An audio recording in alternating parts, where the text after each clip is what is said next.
Hello दोस्तों, स्वागत है आप सभी लोगों का फिर से आपके अपने चैनल राइजिंग स्टार क्लासेस पर। तो दोस्तों, आज की इस वीडियो में पवन दूतिका चैप्टर पे आधारित जो प्रश्न दिए गए हैं आपकी किताब में, उनके प्रश्नों का उत्तर आज हम देखने वाले हैं। ठीक है, तो पहले वीडियो में मैंने 5 पद्यांश का उत्तर आप लोगों को बता दिया है। अगर आपने उस वीडियो को नहीं देखा है तो उसका लिंक इस वीडियो के डिस्क्रिप्शन बॉक्स में मिल जाएगा।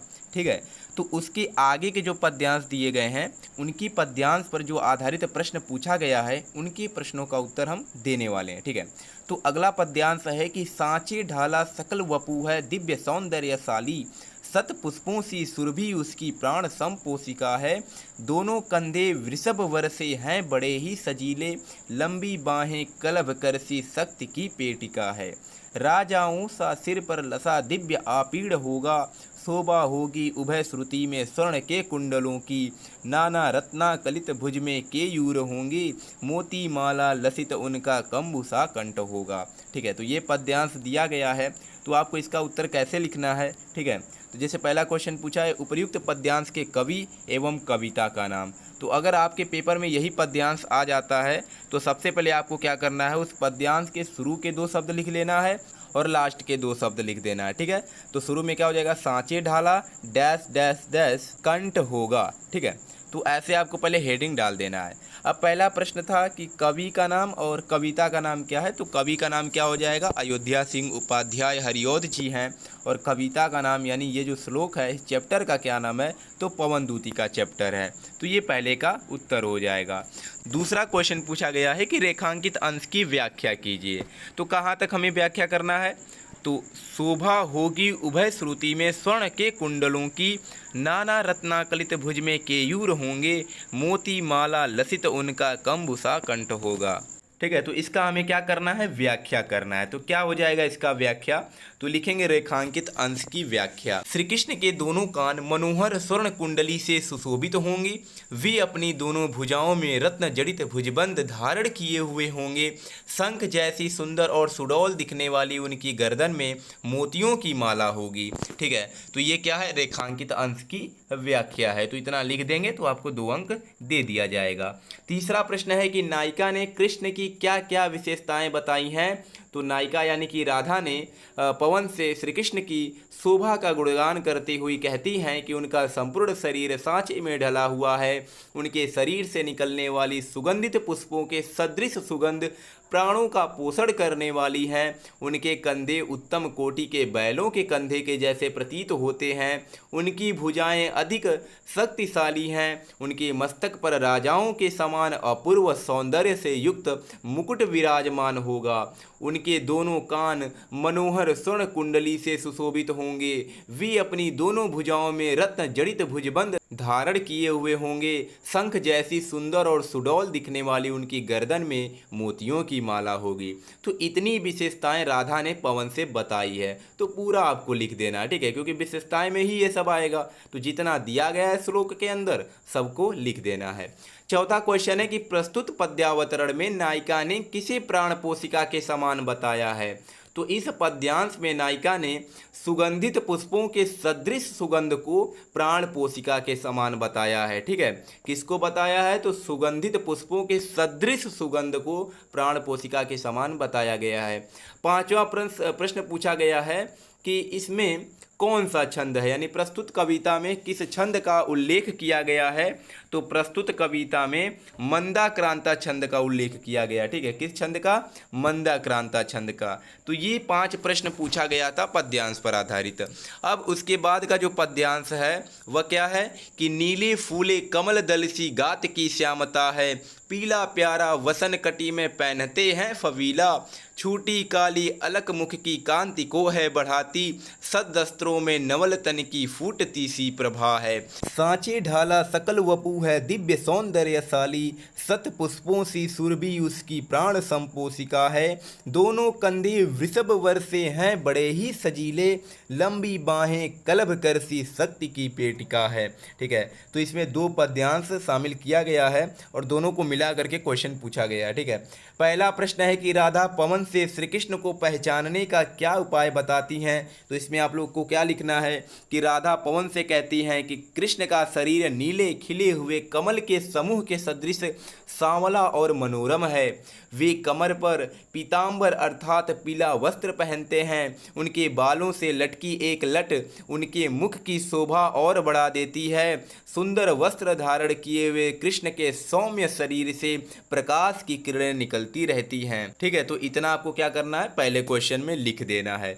दूसरा प्रश्न पूछा गया है कि अलक तथा सकल का अर्थ लिखिए। तो अलक का अर्थ होता है बाल, क्या होता है, बाल, और सकल का अर्थ होता है संपूर्ण। याद रखिएगा, अलक का अर्थ बाल होता है और सकल का अर्थ होता है संपूर्ण। तीसरा प्रश्न पूछा गया है कि कलभ करसी में कौन सा अलंकार है। तो कलभ करसी में उपमा अलंकार है। कौन सा अलंकार है, उपमा अलंकार है। ठीक है, तो ये तीसरे का उत्तर हो जाएगा। चौथा प्रश्न है कि रेखांकित अंश की व्याख्या कीजिए, भावार्थ लिखिए। ठीक है, तो कहाँ से कहाँ तक हमें इसका भावार्थ लिखना है कि दोनों कंधे वृषभ वर्षे हैं बड़े ही सजीले, लंबी बाहें कलभ करसी शक्ति की पेटिका है। तो इसका अर्थ क्या हो जाएगा, तो इसका अर्थ हो जाएगा कि उनके कंधों को देखने से ऐसा प्रतीत होता है जैसे वे उत्तम कोटि के बैल के कंधे हों। श्री कृष्ण की भुजाएं हाथी की सुंड की सदृश बल की पिटारी अर्थात अति शक्तिशाली है। ठीक है, तो ये हो जाएगा रेखांकित अंश की व्याख्या। पांचवा प्रश्न है पाठ का शीर्षक और कवि का नाम। तो शीर्षक कहे या उसके बाद श्लोक कहे कि किस श्लोक से लिया गया है। ठीक है, तो इस सब का या चैप्टर का नाम कह दे, अध्याय का क्या नाम है, तो पवन दूतिका ही आपको लिखना है। ठीक है, तो क्या हो जाएगा, पवन दूतिका पाठ का शीर्षक है यानी पाठ का नाम है, और कवि का क्या नाम है, अयोध्या सिंह उपाध्याय हरिऔध। ठीक है, अगला पद्यांश है कि सूखी जाति मलिन लतिका जो धरा में पड़ी हो, तो पाँवों के निकट उसको श्याम केला गिराना, यूं सीधे से प्रकट करना प्रीति से वंचिता हो, मेरा होना अति मलिन और सूखते नित्य जाना। कोई पत्ता नवल तरु का पीत जो हो रहा हो, तो प्यारे के दृग युगल के सामने ला उसे ही, धीरे धीरे समल रखना और उन्हें यो बताना, पीला होना प्रबल दुख से प्रोसिता सा हमारा। ठीक है, तो ये दिया है पद्यांश। और पहला प्रश्न पूछा है कि राधा पवन से पृथ्वी पर पड़ी हुई लता को क्या करने के लिए कहती हैं। तो राधा पवन से कहती हैं कि यदि मथुरा की भूमि पर तुम्हें कहीं मुरझाई हुई लता दिखाई दे तो उसे कृष्ण के पैरों के पास ले जा करके गिरा देना। ठीक है, तो यही पहले का उत्तर हो जाएगा। दूसरा प्रश्न है कि सूखी लता से राधा कृष्ण को क्या संदेश देना चाहती हैं। तो सूखी लता से राधा कृष्ण को संदेश देना चाहती हैं कि जिस प्रकार ये लता मुरझा रही है, उसी प्रकार प्रेम विहीन रहकर मैं भी उसी लता की तरह मुरझाकर सदा सूखते जा रही हूँ। ठीक है, तो यही राधिका ने सूखी लता से कृष्ण को संदेश देना चाहती हैं। तीसरा प्रश्न है कि पीले पत्ते को श्री कृष्ण के सामने लाने से राधा का क्या अभिप्राय है। तो पीले पत्ते को श्री कृष्ण के सामने लाने से राधा का अभिप्राय है उन्हें बताना कि पति से बिछड़ी हुई स्त्री के समान मैं भी नित्य पीली पड़ती जा रही हूँ। ठीक है, तो ये तीसरे का उत्तर हो जाएगा। चौथा प्रश्न है कि उपर्युक्त पद्यांश की रेखांकित अंशों की व्याख्या कीजिए। तो धीरे धीरे समल रखना और उन्हें यो बताना, पीला होना प्रबल दुख से प्रोसिता सा हमारा।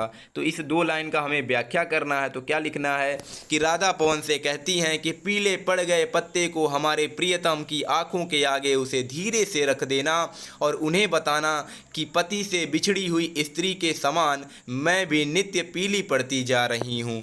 तो ये हो जाएगा रेखांकित अंश की व्याख्या। ठीक है, पांचवा प्रश्न है कि पाठ का शीर्षक और रचयिता का नाम। तो वही लिखना है, शीर्षक पवन दूतिका, रचयिता कौन है, तो अयोध्या सिंह उपाध्याय हरिऔध जी हैं। फिर 6 नंबर क्वेश्चन है कि उपर्युक्त उद्धरणों में व्यक्त रस का नाम लिखिए तथा उसके स्थायी भाव का उल्लेख कीजिए। तो इसमें इस पद्यांश में किस रस का प्रयोग किया गया है, तो विप्रलंब श्रृंगार रस। ठीक है, विप्रलंब श्रृंगार रस का प्रयोग किया गया है और इसका स्थायी भाव क्या हो जाएगा, रति हो जाएगा। ठीक है, स्थायी भाव क्या हो जाएगा, रति हो जाएगा। 7वां क्वेश्चन पूछा गया है कि प्रोसिता सा में कौन सा अलंकार है। तो प्रोसिता सा में उपमा अलंकार है। कौन सा अलंकार है, उपमा अलंकार है। ठीक है, तो ये 7वें का उत्तर हो गया। 8वां प्रश्न पूछा गया कि राधा सुखी और मलिन लतिका के माध्यम से पवन दूतिका के द्वारा क्या संदेश देना चाहती हैं।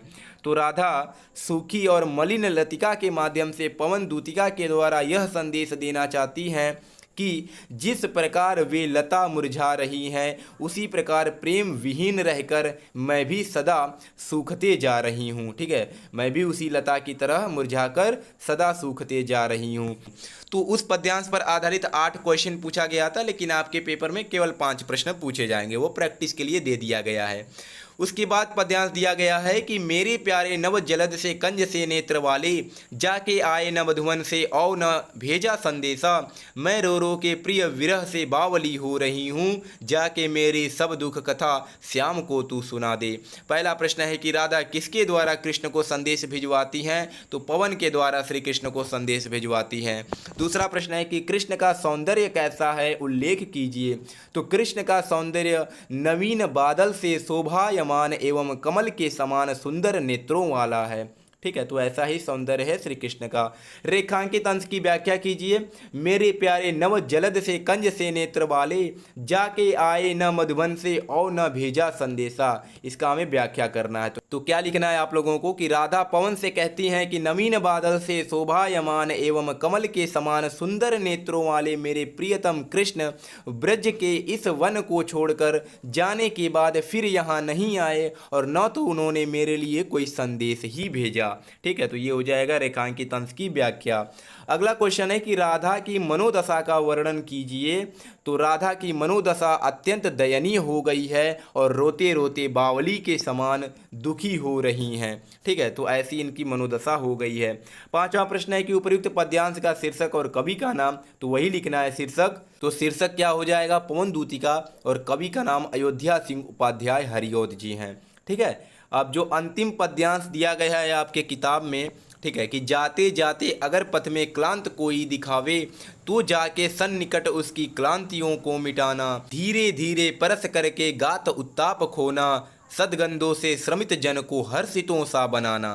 पहला प्रश्न है कि राधा पवन को क्लांत व्यक्ति के संबंध में क्या समझाती हैं। तो राधा पवन को क्लांत व्यक्ति के संबंध में समझाती हैं, यदि मार्ग में तुम्हें कोई थका हुआ व्यक्ति मिल जाए तो धीरे धीरे उसके शरीर को स्पर्श कर उसके दुखों को मिटा देना, साथ ही उसके चारों ओर अपनी सुगंध बिखेर कर उस थके हुए व्यक्ति को प्रफुल्लित कर देना।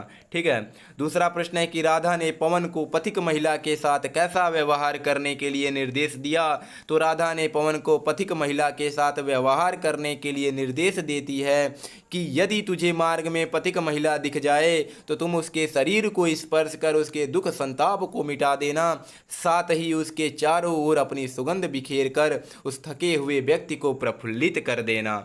फिर अगला प्रश्न है कि कमल मुख में कौन सा अलंकार है। तो कमल मुख में रूपक अलंकार है। ठीक है, कौन सा अलंकार है, रूपक अलंकार है। चौथा प्रश्न पूछा गया रेखांकित अंश का भावार्थ लिखिए। तो देखिए यहाँ पर कोई रेखांकित अंश नहीं दिया गया है, तो मैं आप लोगों को इस पूरे पद्यांश का मैं अर्थ आपको बता देता हूँ। तो जहाँ पर भी रेखांकित अंश की व्याख्या आएगा उसका आप लोग अर्थ लिख दीजिएगा। ठीक है, तो इसका व्याख्या क्या हो जाएगा, जाते जाते अगर पथ में क्लांत कोई दिखावे, मतलब राधा पवन से कहती हैं कि यदि मार्ग में तुम्हें कोई थका हुआ व्यक्ति मिल जाए, ठीक है, पथ में क्लांत कोई दिखावे, थका हुआ कोई व्यक्ति मिल जाए तो जाके सन्निकट उसकी क्लांतियों को मिटाना। तो उसके पास तुम जा करके उसके क्लांतियों अर्थात दुख संताप को मिटा देना और धीरे धीरे उसके पास जाकर उसके शरीर को स्पर्श करके उसके शरीर के दुखों को मिटा देना, सदगंधों से श्रमित जन को हर्षितों सा बनाना और साथ ही उसके चारों ओर अपनी सुगंध बिखेर कर उस थके हुए व्यक्ति को हर्षितों सा बनाना, मतलब प्रफुल्लित कर देना। ठीक है, तो इसमें जहाँ पर भी आएगा आपको रेखांकित अंश की व्याख्या करने के लिए तो उसका आप लोग अर्थ लिख दीजिएगा। तो उपर्युक्त पद्यांश के पाठ का शीर्षक और उसके कवि का नाम तो वही लिखना है। पाठ का शीर्षक पवन दूतिका और कवि का नाम क्या हो जाएगा, तो अयोध्या सिंह उपाध्याय हरिऔध। ठीक है, तो ये 10 पद्यांश आपके पवन दूतिका चैप्टर में पूछा गया था। 5 पद्यांश मैंने पहले वीडियो में बताया है। अगर आपने उस वीडियो को नहीं देखा है तो उसका लिंक इस वीडियो के डिस्क्रिप्शन बॉक्स में मिल जाएगा, ठीक है। तो उस वीडियो को भी देख लीजिएगा, क्योंकि कभी कभी क्या होता है, आपकी किताब का ही जो पद्यांश दिया रहता है वही पेपर में आ जाता है और वही प्रश्न आ जाते हैं। तो सबसे पहले आपके किताब में जितने भी पद्यांश दिए गए हैं उन्हें अच्छे से समझ लेना है, उनके प्रश्नों का उत्तर अच्छे से देख लेना है, जिससे अगर पेपर में आते हैं तो आप उसका उत्तर आसानी से लिख पाएँ, ठीक है, सही शब्दों में लिख पाएँ, अच्छे तरीके से लिख पाएँ, जिससे आपको पूरे अंक मिल सकें। तो ऐसे ही आपको पेपर में लिखना है, आपको पूरे अंक दे दिए जाएंगे, ठीक है। तो चलिए मिलते हैं नेक्स्ट वीडियो में एक नए टॉपिक के साथ, तब तक के लिए धन्यवाद।